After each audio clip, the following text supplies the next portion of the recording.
This story is called The Wonderful Cake Horse. A man once made a cake shaped like a horse. That night, a shooting star flew over the house, and a spark happened to fall on the cake horse.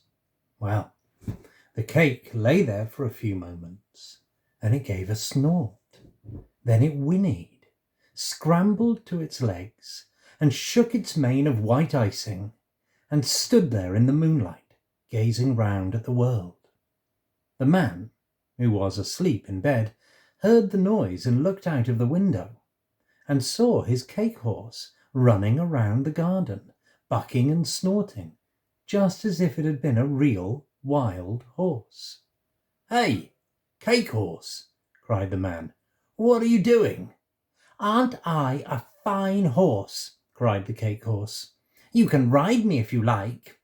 But the man said, "You've got no horseshoes, and you've got no saddle, and you're only made of cake." The cake horse snorted and bucked and kicked the air and galloped across the garden and leapt clean over the gate and disappeared into the night.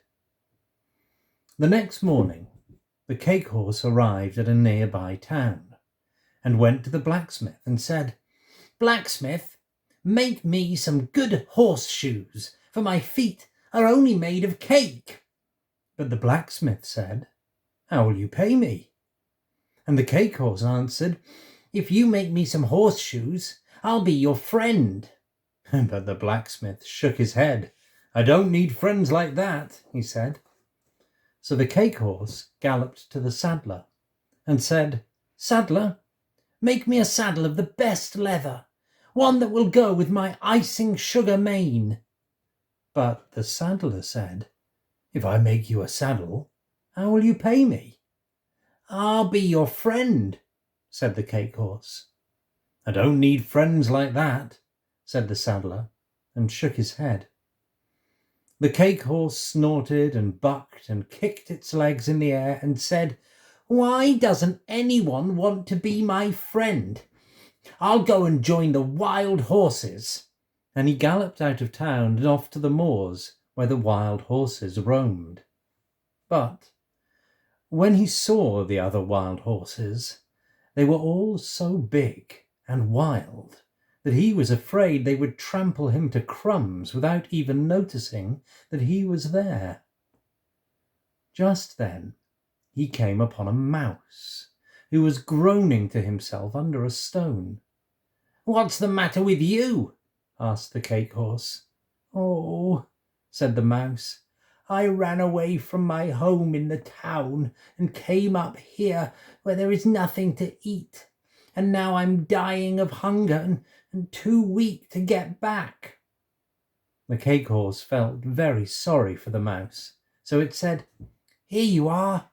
You can nibble a bit of me if you like, for I am made of cake." "That's most kind of you," said the mouse, and he ate a little of the cake horse's tail and a little of his icing sugar mane. "Now I feel much better." Then the cake horse said, "If only I had a saddle and some horseshoes, I could carry you back to town." "I'll make them," said the mouse, and he made 4 little horseshoes out of acorn cups and a saddle out of a beetle shell, and he got up on the cake horse's back and rode him back to town. And there they remained, the best of friends for the rest of their lives. I hope you enjoyed that, guys, and I'll see you again soon.